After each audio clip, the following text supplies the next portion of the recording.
ठीक है, आज हम करेंगे modulus of a complex number. Modulus of a complex number, एक कॉम्प्लेक्स नंबर दिया आपको a प्लस आयोटा b की फॉर्म में। इसमें से रियल पार्ट ऑफ z क्या है a और इमेजिनरी पार्ट ऑफ z क्या है b।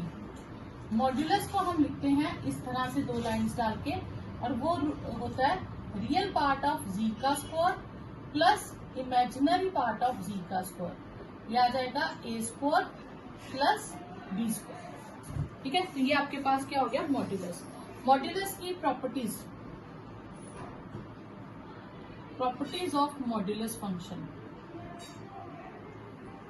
ठीक है, मॉड्यूलस की एक आपके पास आता है कि फर्स्ट प्रॉपर्टी आती है कि ये मॉड्यूलस हमेशा पॉजिटिव होगा। एक तो ये प्रॉपर्टी है, क्यों? क्योंकि मॉड्यूलस कभी भी नेगेटिव नहीं हो सकता। ठीक है, अगर if modulus of z is 0, modulus 0 है, तो इसका मतलब है कि z 0 होगा, जो रियल पार्ट ऑफ z है वो भी 0 होगा, और जो इमेजिनरी पार्ट ऑफ z है वो भी 0 होगा। तो z होगा 0 प्लस आयोटा 0, अदरवाइज मॉड्यूलस 0 नहीं होता। ठीक है, थर्ड प्रॉपर्टी आ जाएगी आपके पास, z का मॉड्यूलस करें या माइनस z का मॉड्यूलस करें सेम होता है। फोर्थ, ठीक है, z मॉड्यूलस का square z into z conjugate होता है। ये हमने यूज भी किया है उसमें मिसलेनियस एक्सरसाइज में। ठीक है, फिर z1 इंटू z2 का modulus z1 modulus into z2 modulus होता है। अगर कई बार दो कॉम्प्लेक्स नंबर को मल्टीप्लाई करके मॉड्यूलस करने को कहे तो थोड़ा लेंथी हो जाता है, हम अलग अलग करके भी उनके मॉड्यूलस को निकाल सकते हैं और मल्टीप्लाई कर सकते हैं। ठीक है, डिवाइड के केस में भी सेम होगा, z1 अपॉन z2 का modulus is z1 modulus z2 modulus. z2 function जो है वो 0 नहीं होना चाहिए। ठीक है,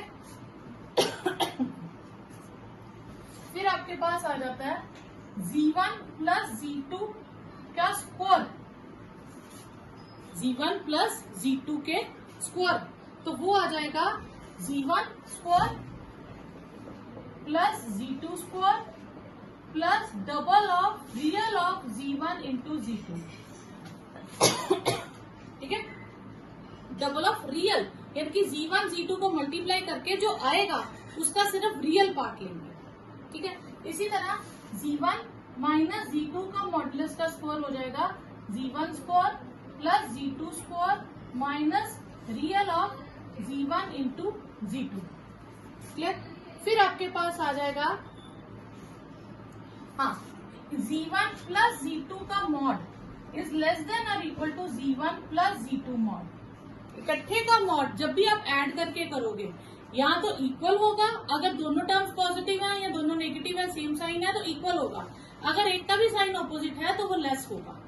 तो इकट्ठे का मॉड अलग अलग के मॉड से लेस होगा। यहीं पे अगर मैं z1 माइनस z2 ले लूं, that will be greater than z1 minus z2 mod. ठीक है, तो अगर मैं माइनस बाहर लेती हूँ तो फिर ये मॉड्यूलस बड़ा होगा एज कम्पेयर टू दिस। ठीक है, आप इनकी वैल्यूज निकाल लेंगे तो यही आएगा। ठीक है, फिर आपके पास हम करेंगे आर्ग्यूमेंट या amplitude of a complex number. ठीक है, अब हमने जो किया था, सपोज पहले हमने कार्टेशियन कोऑर्डिनेट करते थे, जिसे हम इसे एक्स एक्सिस कहते थे, इसे नेगेटिव एक्स एक्सिस, इसे वाई एक्सिस और इसे नेगेटिव वाई एक्सिस कहते थे। ठीक है, और ये ओरिजिन था। तो इस पे जो हम पॉइंट्स प्लॉट करते थे इसे हम कहते थे कार्टेशियन प्लेन। कार्टेशियन प्लेन में पॉइंट्स क्या होंगे, एक्स वाई की फॉर्म में होते हैं। ठीक है, तो जो z है उसे मैं लिख लेती हूँ x plus iota y. Real part is x and imaginary part is y। और इसमें से मुझे अगर सपोज करो क्वेश्चन आ जाता है 2 प्लस 3 आयोटा, तो मेरे पास कोऑर्डिनेट्स हो जाएंगे 2,3। अगर मेरे पास आता है -2 -2 आयोटा, तो कोऑर्डिनेट्स हो गए -2 -2।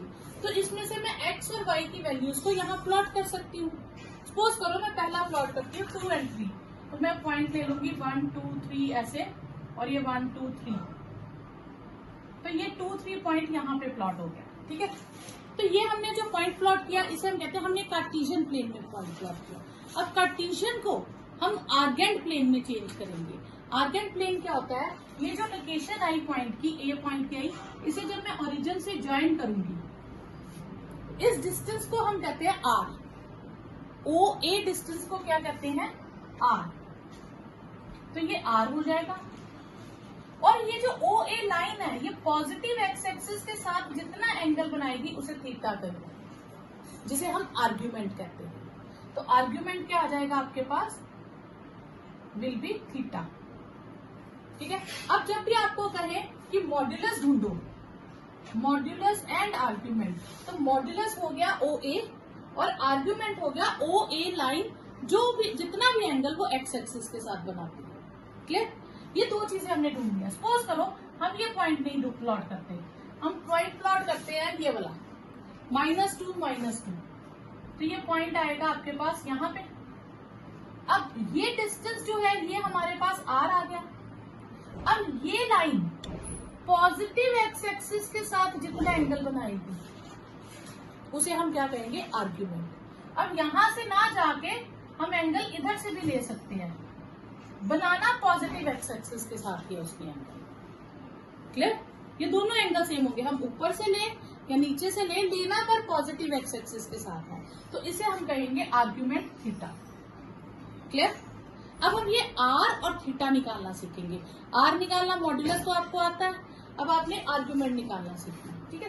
तो कोई भी पॉइंट ले लें हम। अब हमने ये ले लिए, ये हमारे पास अब एंगल की फॉर्म में लेंगे। ये हो गया 0 एंगल और ये हो गया 180 डिग्री एंगल। ठीक है। इसी लाइन को जब हम ऊपर से टर्न करके आते हैं तो ये पॉजिटिव पाई है, और लेकिन जब नीचे से टर्न करके आते हैं तो इसी लाइन को -पाई भी कहते हैं। इसी पॉइंट को पाई एंगल भी कहेंगे और इसी पॉइंट को -पाई भी कहेंगे। कंडीशन जब हम इसे एंटी क्लॉकवाइज करते हैं तो पाई एंगल है, लेकिन जब यहां से क्लॉकवाइज करते हैं तो ये -पाई एंगल। अब सपोज हमने यहाँ कोई पॉइंट ले लिया XY, इसके डिस्टेंस को हम क्या कहेंगे? ओरिजिन से जो डिस्टेंस था 8, और ये एंगल जो था इसका नाम हमने रखा थीटा। अब मैं इसे ज्वाइन कर दूंगी, इसका नाम A रख लेते हैं, इसका B, ये 90 डिग्री ज्वाइन। ठीक है। अब ये जो था ये कार्टेशियन प्लेन से हमारे पास किस प्लेन में कन्वर्ट हो गया? Argand plane. ठीक है। अब इस प्लेन का नाम क्या हो गया? Argand plane. इसमें आर और थीटा की बात करेंगे, आर्ग्यूमेंट या एम्पलीट्यूड जिसे। तो आर हमारे पास होता है √x² + y², जिसे हम मॉड्यूलस भी कहते हैं। आर्ग्यूमेंट क्या है? Theta = tan inverse y/x। अब ये जो है थीटा निकालने के बाद पहले हम थीटा की वैल्यू निकाल लेंगे। tan इनवर्स, या हम ऐसे कर लेते हैं tan theta is modulus of y/x। अब इसमें हमारे पास आंसर हमेशा पॉजिटिव आएगा। अगर y नेगेटिव है तो भी आंसर पॉजिटिव आएगा, x नेगेटिव है तो भी पॉजिटिव आएगा, और दोनों नेगेटिव है तो भी आंसर पॉजिटिव आएगा। क्यों? क्योंकि हमने यहाँ पे मॉड्यूलस ले लिया। क्लियर? अब इसमें क्या है? x और y एक्चुअली किसी भी क्वाड्रेंट में हो सकते हैं, x पॉजिटिव नेगेटिव कुछ भी हो सकता है। अगर वो फर्स्ट क्वाड्रेंट में लाई कर रहा है, ठीक है, तो ये आपने याद रखना है। फर्स्ट क्वाड्रेंट में लाई कर रहा है तो ये मैं यहाँ चार्ट लिख देती हूँ, क्वाड्रेंट और एंगल। ठीक है। अगर फर्स्ट क्वाड्रेंट में लाई कर रहा है तो एंगल हम थीटा ही लेंगे, जो भी थीटा की वैल्यू निकलेगी वही ले लेंगे। लेकिन अगर सेकंड क्वाड्रेंट में लाई कर रहा है, ठीक है, सेकंड क्वाड्रेंट में लाई कर रहा है, हम पाई माइनस थीटा लेंगे। थर्ड क्वाड्रेंट में लाई कर रहा है, थर्ड क्वाड्रेंट यहां से आ जाएगा तो हम माइनस पाई लेंगे, क्योंकि अब इन दो क्वाड्रेंट्स की बात करेंगे तो हम माइनस पाई, तो ये आएगा माइनस पाई प्लस थीटा। हम पाई प्लस थीटा भी ले सकते हैं, ठीक है, लेकिन जो tan की वैल्यूज है ये हम लेते हैं प्रिंसिपल वैल्यू।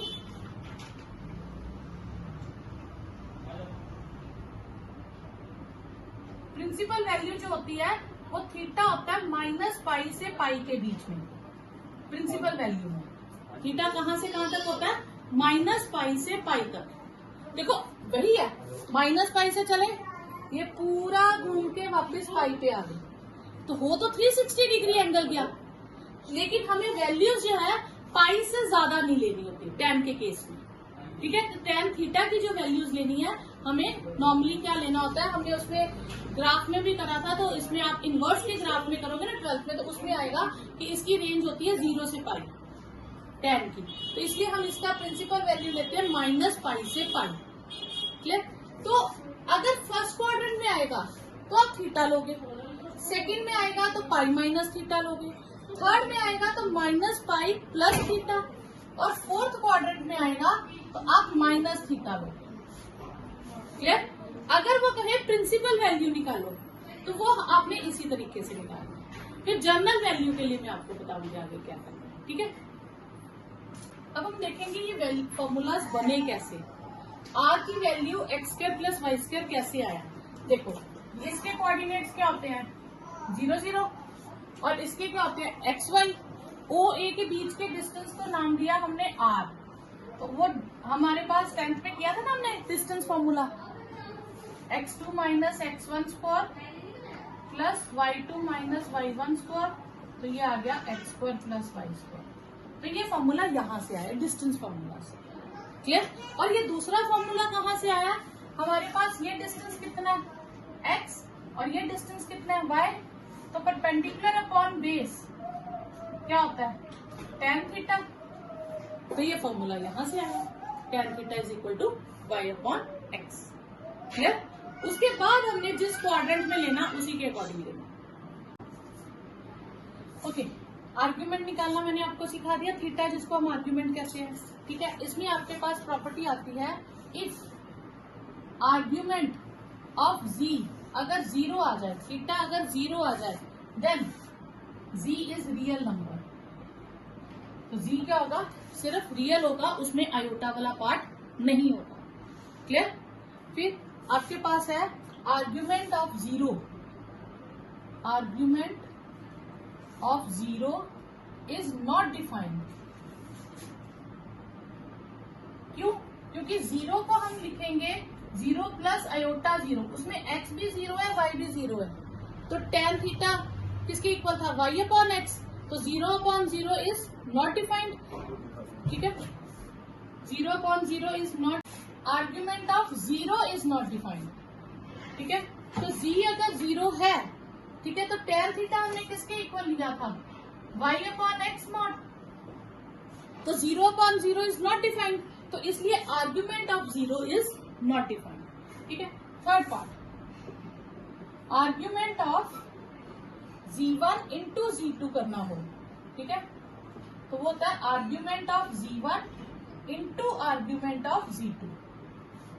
अगर दो को प्रोडक्ट करके आर्ग्यूमेंट करो तो आप क्या करोगे, आर्ग्यूमेंट कर अलग अलग करके उनको ऐड करके दोगे। ठीक है? फोर्थ प्रॉपर्टी है आर्ग्यूमेंट ऑफ z1/z2 अगर हो तो आप लिखोगे argument of z1 minus argument of z2।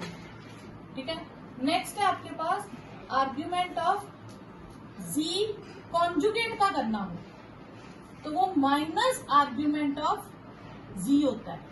ठीक है? कॉन्जुगेट में अगर कोई क्वेश्चन आ जाए तो आर्ग्यूमेंट ऑफ z/z कॉन्जुगेट करना हो तो क्या करेंगे, अपॉन वाली हम ये प्रॉपर्टी लगाएंगे ना, तो argument of z minus argument of z complement, और z कॉम्प्लीमेंट का आर्ग्यूमेंट क्या होता है माइनस ऑफ z, तो ये हो जाएगा argument of z minus minus argument of z, तो ये double times argument of z हो जाएगा। तो अगर z के नीचे z कॉम्प्लीमेंट हो तो आपने क्या करना है, double of argument of z कर देना। नेक्स्ट है आपके पास आर्ग्यूमेंट ऑफ z⁴n करना हो तो n आर्ग्यूमेंट ऑफ z हो जाएगा। ठीक है? नेक्स्ट प्रॉपर्टी है आपके पास आर्ग्यूमेंट ऑफ z1 + z2 का होल स्क्वायर आ जाए। ठीक है? तो आप क्या लिखोगे इसको, z1 मॉड्यूलस z2 का modulus plus 2z1 z2 cos of θ1 minus θ2, ये एक फॉर्मूला भी होता है। ठीक है? इसमें z1 z2 का आप मॉड्यूलस लोगे। ठीक है? तो z1² + z2² 2z1 z2 cos θ1 θ2, theta one क्या है हमारे पास, ठीक है, कॉस थीटा वन है आर्ग्यूमेंट ऑफ Z1 और थीटा टू है आर्ग्यूमेंट ऑफ Z2, ठीक है, ये आपके पास हो जाएगा, ठीक है। फर्स्ट क्वेश्चन है मॉड्यूलस और आर्ग्यूमेंट निकालना है, -1 माइनस √3 आयोटा, इसका निकालना है। तो ये हमारे पास हो गया z के इक्वल -1 माइनस √3 आयोटा, और z हम किसके इक्वल लेते हैं, x प्लस आयोटा y के, कंपेयरिंग विद इसके साथ हम कंपेयर करेंगे। तो x की वैल्यू आ गई 1 और y की वैल्यू आ गई -√3, क्लियर। अब x भी नेगेटिव है और y भी नेगेटिव है, तो कौन सा क्वाड्रेंट हो जाएगा, दोनों नेगेटिव, थर्ड क्वाड्रेंट, ठीक है। तो पहले हम मॉड्यूलस निकालेंगे r, तो वो क्या होता है, रियल का स्क्वायर और इमेजिनरी के स्क्वायर का रूट, 1 + 3 4 और वो आ गया 2, ठीक है। फिर हम आर्ग्यूमेंट के लिए tan थीटा लेंगे, ठीक है। तो हम ऐसे लिख सकते हैं x is negative, y is negative, therefore argument lies in third quadrant, clear. अब हम tan थीटा की वैल्यू निकालेंगे। tan थीटा क्या है, modulus of y upon x, ठीक है। तो y कितना है, -√3 अपॉन -1, तो tan थीटा मेरे पास हो गया √3। tan के टेबल में √3 कब आता है, 60 डिग्री पे, तो थीटा मेरे पास आ गया π/3। 60 डिग्री को क्या लिखते हैं, π/3। तो मैंने देखना tan के टेबल में ये वैल्यू कब आती है, तो वो मैंने एंगल लिख देना। अगर आपको इसमें कंफ्यूजन है तो आप ऐसे कर सकते हो कि tan theta is tan π/3, tan cut गया, काटना शो नहीं करना, थीटा इज π/3, क्लियर। तो आर्ग्यूमेंट किसके इक्वल हो जाएगा, थर्ड क्वाड्रेंट में है ना, क्योंकि argument lies in third quadrant. Third quadrant के आर्ग्यूमेंट को क्या कहते हैं, -π प्लस थीटा, तो -π प्लस π/3, तो वो आ जाएगा -3π प्लस π, दैट इज -2π/3। तो ये हो गया आपके पास आर्ग्यूमेंट, क्लियर। ओके, नेक्स्ट है -2 + 2 आयोटा। अब हम इसे कंपेयर करेंगे ax प्लस आयोटा y से, x आ गया -2 और y आ गया 2√3। तो मॉड्यूलस के लिए x² प्लस y² -2² प्लस 2√3², 4 + 4 × 3, 4 + 12 16, तो 4। तो आपके पास मॉड्यूलस कितना आ गया, 4। आर्ग्यूमेंट के लिए आप x लिखोगे, पहले आप tan थीटा निकाल लीजिए, ऐसे कर लीजिए y अपॉन x, तो tan थीटा y है आपके पास 2√3 अपॉन 2, तो tan थीटा इज √3। √3 को हम क्या लिखेंगे, अभी हमने किया tan 60 डिग्री π/3, तो थीटा आ गया मेरे पास π/3। ये थीटा आया पर आर्ग्यूमेंट नहीं आया, ठीक है। उसके लिए हम लिखेंगे x is negative, y is positive, तो आर्ग्यूमेंट लाइज इन कौन सा quadrant, x negative y positive, second quadrant. तो सेकंड क्वाड्रेंट में हमारे पास क्या है, एंगल, आर्ग्यूमेंट क्या है हमारे पास, इज π माइनस थीटा, तो π माइनस π/3, दैट इज 2π/3। यहाँ पे -2 है, लेकिन -√3 का मॉड्यूलस √3 आ जाएगा।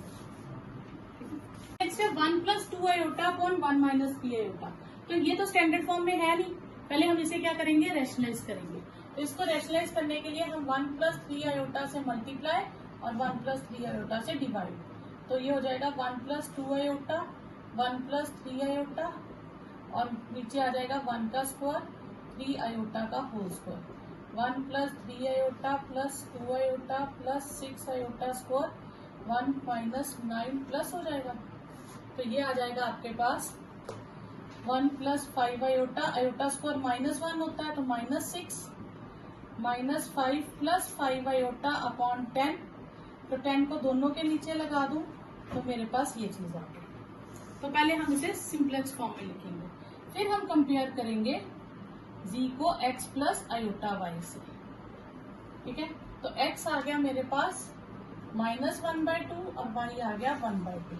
तो मॉड्यूलस के लिए root x square plus y square, तो -1/2 का स्क्वायर और 1/2 का स्क्वायर, 1/4 प्लस 1/4, 2/4, 1/2 तो 1/√2।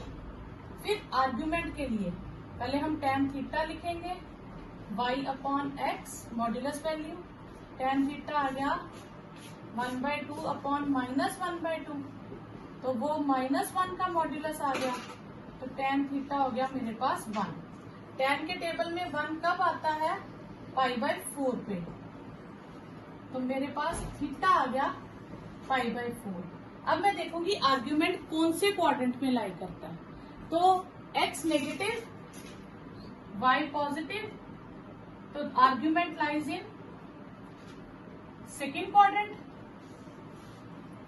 तो फिर आर्ग्यूमेंट के किसके इक्वल हो जाएगा? आर्ग्यूमेंट हमारे पास पाई माइनस थीटा के, तो पाई माइनस π/4, 4π माइनस पाई, 3π/4।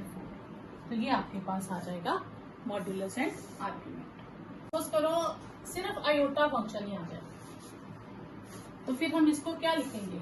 हम इसे लिखेंगे 0 प्लस आयोटा, फिर कंपेयर करेंगे, सेम वैसे क्वेश्चन हो जाएगा। ठीक है, x प्लस आयोटा y से आगे आपने सेम उसी प्रोसीजर से करना। ठीक है, अब इसमें आपके पास मॉड्यूलस निकालूं तो 0 का स्क्वायर प्लस 1 का स्क्वायर तो 1 आ जाएगा, तो tan थीटा आपके पास आ जाएगा y upon x. tan theta आ गया 1 अपॉन 0, तो समथिंग अपॉन 0 को हम क्या कहते हैं? नॉट डिफाइंड, तो वो कब आता है? 90 डिग्री पे। ठीक है, अब x भी पॉजिटिव है, y भी पॉजिटिव है, तो फर्स्ट क्वाड्रेंट ही रहेगा, तो 90 रहेगा। ठीक है, अगर दोनों सपोज यहाँ पे माइनस होता, इन केस y नेगेटिव होता, तो x तो 0 ही है, वो तो पॉजिटिव नेगेटिव कुछ भी लो, लेकिन y नेगेटिव होता तो y नेगेटिव कौन से में आ जाता? फिर नीचे आ जाता ना, y नेगेटिव इस साइड आ जाता, इसे हम -π/2 करते हैं। क्लियर? तो फिर वो क्या हो जाता? -π/2। क्लियर? अगर y नेगेटिव होता। अब इसी में एक आ जाता आपके पास पोलर फॉर्म। पोलर फॉर्म और कुछ नहीं है, पोलर फॉर्म। पोलर फॉर्म में क्या आपने करना है? हमने किया था z इज -1 माइनस आयोटा √3, ये किया था। इसमें से r हमारे पास आया था 2 और थीटा आया था -2π/3, ये आया था हमारे पास। ठीक है, फर्स्ट क्वेश्चन। तो इसकी पोलर फॉर्म लिखनी हो तो r cos, जो भी हमारे पास चेंज करके आर्ग्यूमेंट आया था, cos alpha plus iota sine alpha. r कितना आया था इसमें? 2 cos -2π/3 plus iota sine -2π/3। Clear? कोई डाउट यहाँ तक? अब cos का जो माइनस होता है वो एलिमिनेट हो जाता है, तो ये cos 2π/3 और साइन का माइनस बाहर आ जाएगा, माइनस साइन 2π/3 हो जाएगा। ये पोलर फॉर्म है। प्लस हो, पॉजिटिव हो तो फिर पॉजिटिव ही रहता है, नेगेटिव हो तो cos का नेगेटिव एलिमिनेट हो जाता है और साइन का नेगेटिव बाहर आ जाता है।